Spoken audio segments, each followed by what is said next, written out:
Hello and welcome to another APro tutorial.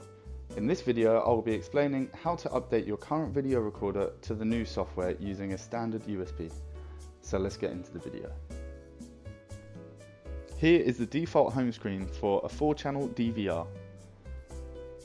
Drag your cursor to the bottom of the screen and the toolbar will appear.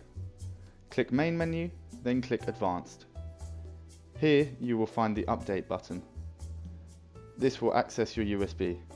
From here, find the update file your APro dealer would have sent you on request.